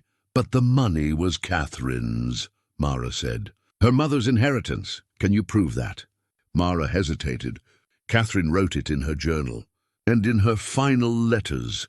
That's testimony, but it's not documentation. We need proof that the assets belonged to Catherine's mother, and that they were legally supposed to pass to Catherine. Cross made more notes.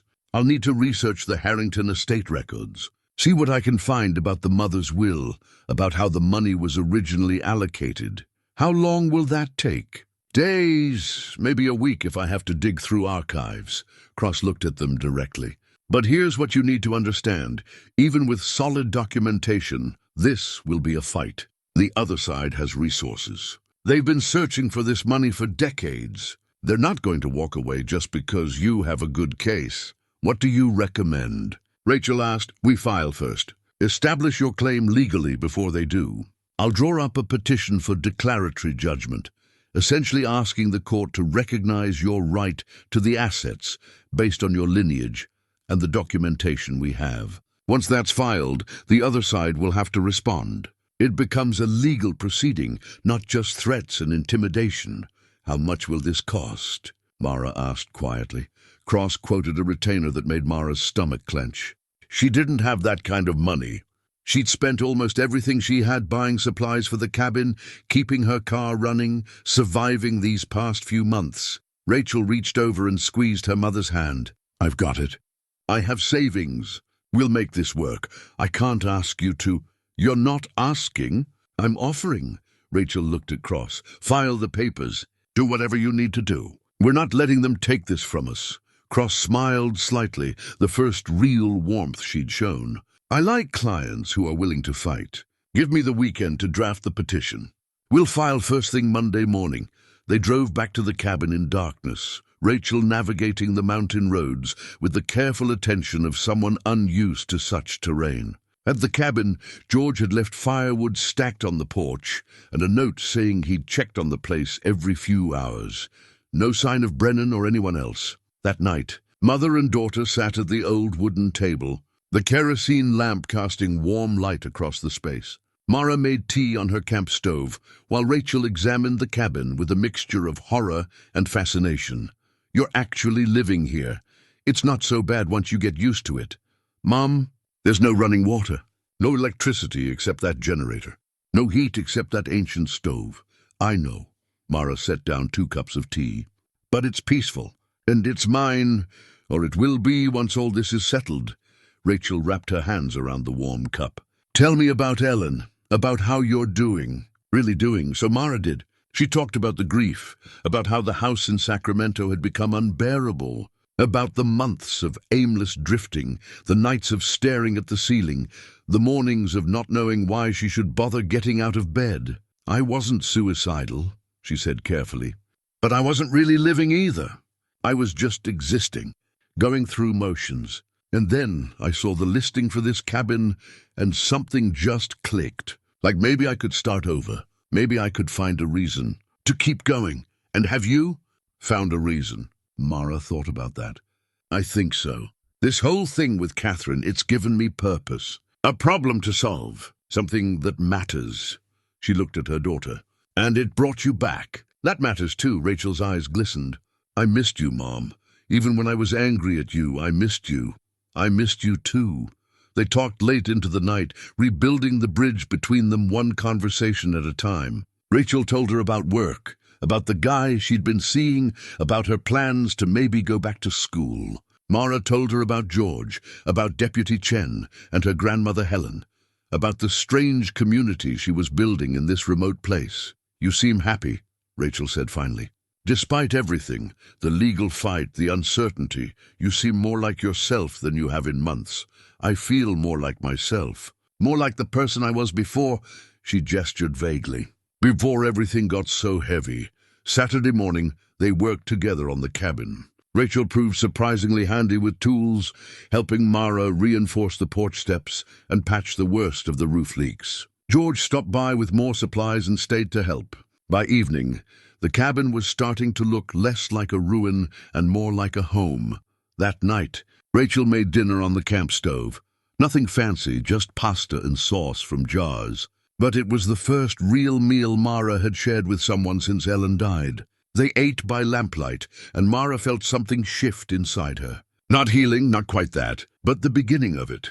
The sense that maybe life could be good again in different ways than before. Sunday afternoon, Rachel had to drive back to Portland for work. They stood beside her car, neither wanting to say goodbye. "Call me every day," Rachel said. "Let me know what's happening with the case. And if Brennan or anyone else shows up, I'll call Deputy Chen immediately. Promise me you'll be careful." "I promise."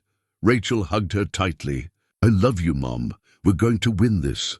After Rachel left, Mara walked through the cabin, seeing it with new eyes. The space she'd bought for $1 was becoming something more than just shelter. It was becoming a home, a place where her family's history had been preserved, where secrets had been kept and were now being revealed. Monday morning, Miranda Cross called. "The petition is filed. The court date is set for 3 weeks from now. The other side has been served. What happens now?" "Now they respond, and we prepare for the hearing. I need you to come to Seattle this week. We have a lot of work to do." Mara hung up and sat at the table, Ellen's photograph propped in front of her. 3 weeks until the hearing. 3 weeks to build her case, to prove her claim, to fight for what Catherine had protected for so long. She thought about Catherine. Pregnant and alone, stealing her own inheritance and running into the mountains. She thought about her grandmother Elizabeth, who'd known about the money but never claimed it, choosing instead to make her own way in the world. She thought about her mother Rachel, dead now 20 years, who'd raised Mara alone after divorce, who'd taught her that women could be strong, could survive anything. 4 generations of women, each facing their own battles, each making their own choices. And now it was Mara's turn. Her choice, her battle. She was ready. George arrived that afternoon with news. "Brennan's been asking around town, trying to dig up information about you, about the property, about anything he can use. Let him dig. We filed our petition this morning." "Everything's legal now," George smiled. "Good, because there's something else. Helen Chen, Deputy Chen's grandmother, she wants you to know there are other people in town who remember Margaret, who knew her, who might be willing to testify about her character, about how she came by the property, about her right to be here." "Testify? In court?" "If it comes to that. This is a small community, Mara. People take care of their own. And whether you've been here 3 weeks or 30 years, if you're Margaret's blood, then you're one of ours now." Mara felt tears prick her eyes. "Thank you. That means more than you know." After George left, Mara descended into the basement one more time. She stood before the trunk, now mostly empty, its contents documented and stored safely. Catherine's legacy. Her great-grandmother's gift, hidden away for decades, waiting for the right person to find it. "I won't let you down," Mara whispered to the empty basement, to the ghost of the woman who'd lived and died here. "I promise. I'll see this through." The hearing was 3 weeks away. 3 weeks to prepare, to build her case, to ready herself for the fight of her life. She climbed back up the ladder, closed the hatch, and sat at the table to make her list. Things to do, people to contact, evidence to gather. It was going to be a long 3 weeks, but she wasn't alone anymore. She had Rachel. She had George. She had Deputy Chen and Miranda Cross and a whole town of people who decided she belonged. She had Catherine's courage and Elizabeth's strength running through her veins, and she had purpose again. Finally, wonderfully, she had purpose. That would have to be enough. The courthouse in Seattle was all granite and glass, imposing in the way government buildings always were. Mara stood on the steps beside Rachel, Miranda Cross and George, who'd insisted on coming for moral support. Deputy Chen was there too, along with her grandmother Helen, who'd been transported from the assisted living facility specifically to testify. Inside, the courtroom was wood-paneled and formal, with rows of benches like church pews. At one table sat Marcus Brennan and a team of 3 lawyers, all expensive suits and leather briefcases. Behind them sat a man and woman in their 60s, Thomas Harrington's grandchildren, Mara learned, the surviving descendants who claimed the fortune. Miranda Cross had warned her that this wouldn't be a trial. Not exactly. This was a declaratory judgment hearing, where the judge would review the evidence and make a determination about who had the rightful claim to the assets. No jury, no dramatic cross-examinations like on television. Just presentations, evidence, and arguments. But it felt dramatic enough to Mara, whose hands trembled as she took her seat. The judge was a woman named Margaret Okonkwo, 50s, sharp eyes behind frameless glasses, with the bearing of someone who suffered no nonsense. She reviewed the case documents, then looked up at both tables. "This is an unusual situation," she said. "Assets hidden for nearly 80 years, multiple competing claims based on genealogy and inheritance law from an era with very different legal standards. I've reviewed both petitions. We'll hear from the petitioners first." She nodded to the Harrington lawyers. The lead attorney, a silver-haired man named Whitmore, stood and presented their case with smooth confidence. He displayed the Harrington family tree on a large screen, showing the direct line from Charles Harrington through his sons Thomas and Robert down to his clients. He presented documents showing that the gold certificates and bearer bonds had been purchased by Charles Harrington in the early 1940s, that they were part of his personal holdings.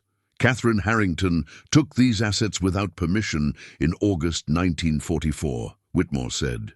She fled the family estate under cover of darkness, stealing what amounted to her father's life savings.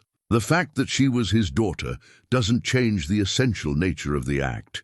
It was theft. Upon Charles Harrington's death in 1947, these assets should have been divided among his legitimate heirs, his sons. My clients are the direct descendants of those heirs. They have the rightful claim. He sat down, looking satisfied. Mara's stomach churned. He'd made it sound so simple, so clear. Catherine the thief, his clients the victims. Judge Okonkwo turned to Miranda Cross. "Miss Cross." Miranda stood, and Mara saw why Rachel had agreed to pay her substantial retainer. She commanded the room immediately, her voice clear and confident. "Your Honor, the opposing counsel has presented a carefully constructed narrative that omits several crucial facts. First, she displayed her own documents on the screen. These assets were not Charles Harrington's personal holdings. They were part of a trust established by Catherine's mother, Eleanor Harrington, before her death in 1938. According to Eleanor's will, which I have here, the assets were to be held in trust for Catherine until she reached the age of 21, at which point they would be released to her. She showed the will. Mara hadn't even known it existed, but Miranda had found it in the county archives. Catherine turned 21 in 1943. The assets should have been released to her at that time. Charles Harrington, as the trustee, refused to release them. He used his position as trustee to maintain control over his daughter, to manipulate her choices, to force her into the life he wanted for her. Miranda pulled out Catherine's journal, the pages carefully preserved in protective sleeves. Catherine documented her father's abuse in this journal. His threats, his control, his ultimatum that she give up her unborn child or be institutionalized. When she took the certificates in 1944, she wasn't stealing. She was claiming what was legally hers, what her mother had explicitly left to her. The courtroom was silent. Whitmore was frowning now, conferring with his colleagues in whispers. Furthermore, Miranda continued, "We have documentation of continuous lineage from Catherine through her daughter Elizabeth to my client Mara Delaney. The family Bible, birth certificates, marriage records, all original documents from the era. My client is Catherine Harrington's great-granddaughter. the direct heir to anything Catherine owned. She pulled out the final piece. Catherine's letter found in Helen Chen's cigar box. And most importantly, we have Catherine's own testimony written a month before her death. In this letter, she explicitly states that the assets were her mother's inheritance, that they belonged to her by right, and that she took them to protect herself and her child from her father's cruelty. She further states that she wants these assets to pass to her descendants. Miranda placed the letter on the evidence table and turned to face the judge. Your Honor, this is not a case of stolen property being returned to rightful owners. This is a case of a woman's inheritance taken by her when the trustee, her abusive father, refused to honor her mother's wishes. The law should not reward that abuse by granting the assets to her father's other descendants. It should recognize my client's legitimate claim as Catherine's direct heir. She sat down. The courtroom remained silent for a long moment. Judge Okonkwo looked at the documents spread before her, then at the letter Miranda had presented. I'd like to examine that letter more closely. The bailiff brought it to her. She read it carefully, twice, her expression neutral. Then she looked at both tables. I'm going to hear testimony now. Ms. Cross, call your first witness. I call Helen Chen to the stand. Helen Chen moved slowly to the witness stand, aided by her granddaughter Sarah. At 93, she was fragile, but when she spoke, her voice was clear and steady. Miranda approached gently. Mrs. Chen, how did you know Margaret Hayes? I worked at the general store in Spruce Hollow from 1952 to 1967. Margaret came in every month for supplies. We became friends in the way you do in small towns. Did she ever speak about her past? Not in detail, but she told me once that she'd left her family to protect her daughter, that she'd taken what was rightfully hers and built a new life. Helen looked directly at the judge. She wasn't ashamed of what she'd done. She said her daughter deserved better than what her own father would have given her, a life of control and cruelty. Did she mention the assets hidden in her cabin? Not directly. But a month before she died, she gave me those letters.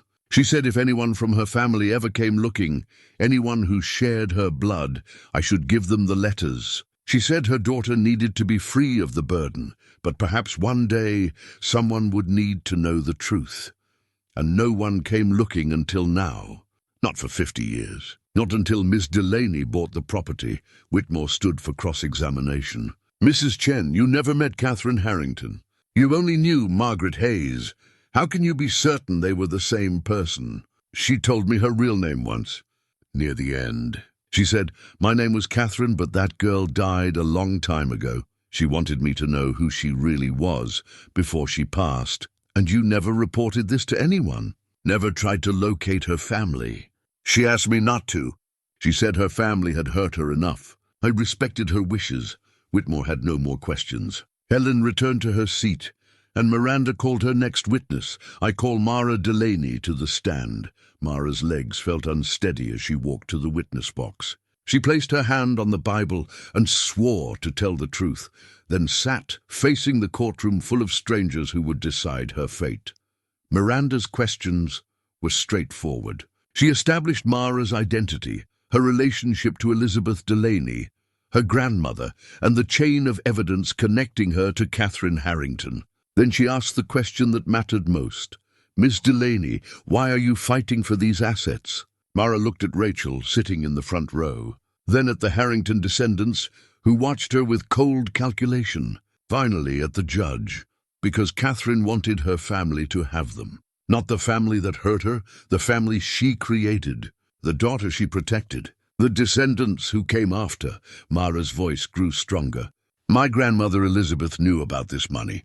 She knew it was hidden in that cabin, but she never came back for it. She chose to make her own way, to live her own life, free from the complications that wealth brings. And you, what will you do with it if the court rules in your favor? Mara hadn't planned to reveal this. Miranda had advised keeping it simple, focused on the legal claim.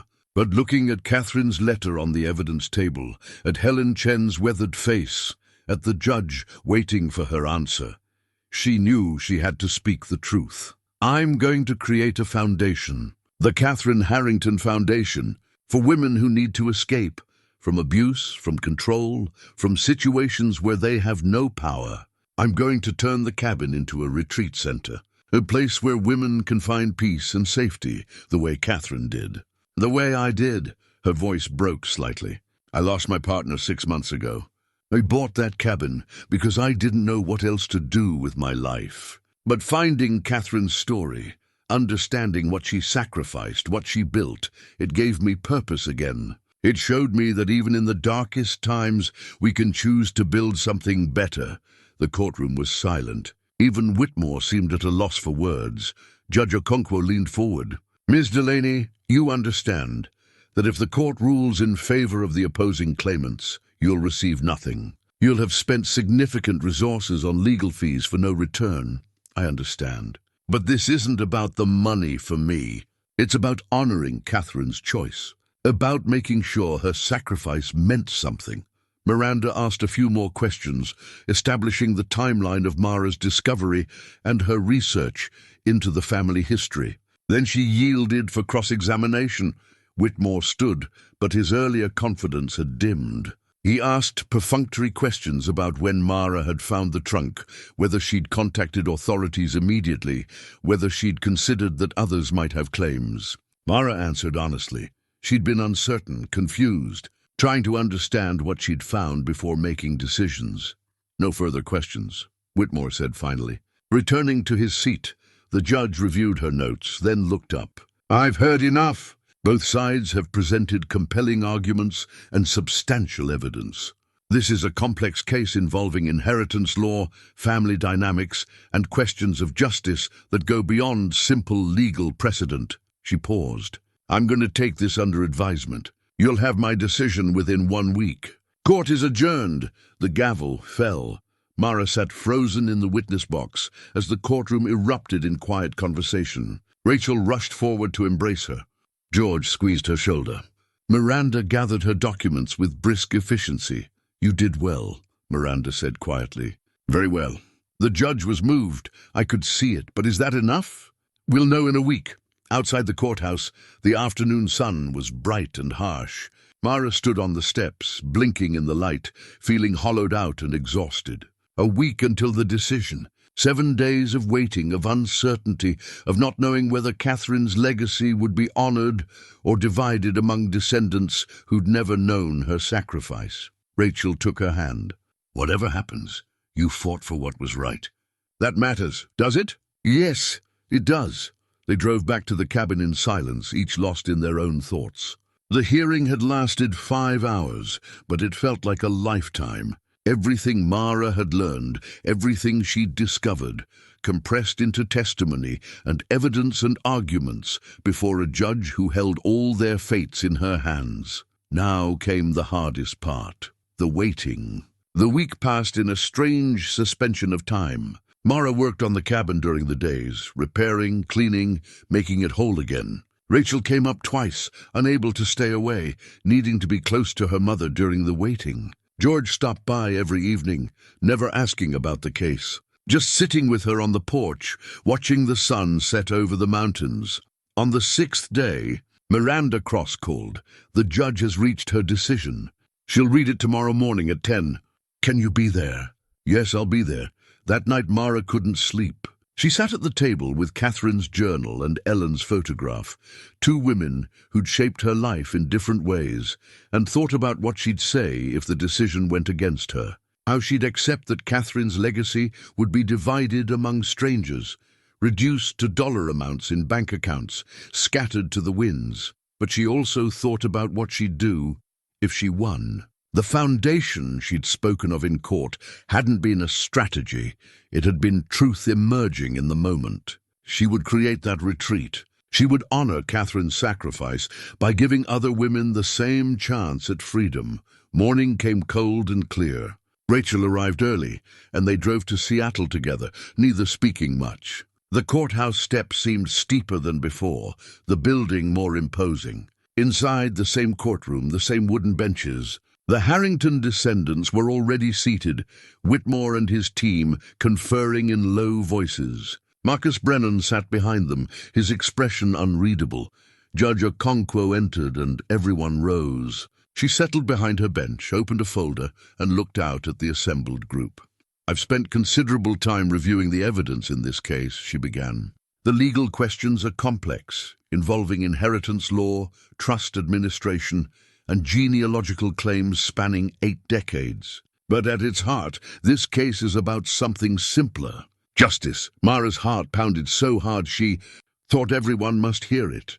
"The evidence shows clearly that the assets in question were part of a trust established by Eleanor Harrington for her daughter Catherine. Charles Harrington, as trustee, had a legal obligation to release those assets when Catherine reached the age of majority. He failed to do so. His failure constituted a breach of fiduciary duty." The judge paused, looking at the Harrington descendants. "The opposing claimants argue that Catherine's actions constituted theft, that the assets should have been distributed among all of Charles Harrington's heirs upon his death. However, the assets were never legally his to distribute. They belonged to the trust, and therefore to Catherine."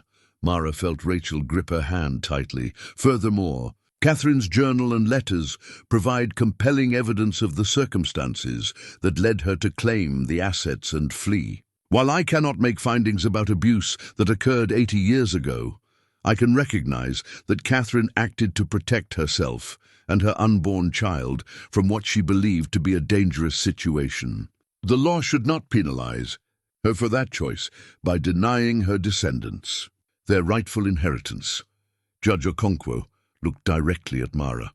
"The documentation establishing Ms. Delaney's lineage is thorough and convincing. She is Catherine Harrington's great-granddaughter, the direct descendant of the daughter Catherine protected. Therefore," she paused and Mara held her breath, "I find in favor of the petitioner, Mara Delaney. The assets discovered on her property are legally hers by right of inheritance through Catherine Harrington." The courtroom erupted. Rachel was crying, hugging Mara. George was grinning. Miranda Cross allowed herself a small, satisfied smile. Across the aisle, Whitmore was already gathering his papers, his clients' faces frozen in shock and anger. Judge Okonkwo's gavel came down. "Furthermore, I'm issuing an order prohibiting any further claims against these assets by other purported Harrington descendants. Ms. Delaney's claim is definitive. This matter is closed." Another strike of the gavel. "Court is adjourned." Outside on the courthouse steps, Mara stood in the spring sunshine, still not quite believing it was over.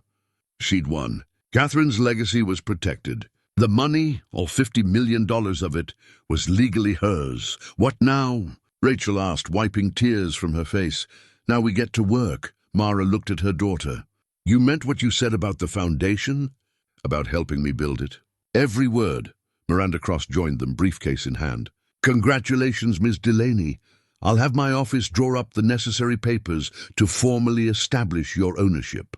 Then we can begin the process of converting those certificates and bonds to liquid assets. It will take time. These are historical instruments.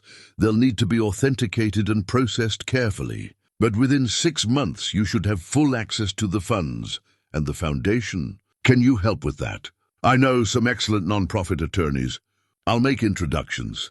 The drive back to the cabin took 3 hours, but Mara barely noticed the time passing. Her mind was already racing ahead, planning, dreaming, imagining what the Catherine Harrington Foundation could become. Not just a retreat center at the cabin, but multiple locations, support programs, legal assistance for women fleeing abuse, educational scholarships, everything Catherine would have wanted, everything that honored the choice she'd made 80 years ago.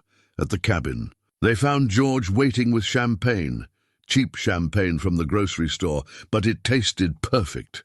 They sat on the porch as evening fell, toasting to Catherine, to justice, to new beginnings. "Your grandmother would be proud," George said quietly to Mara. Both of them.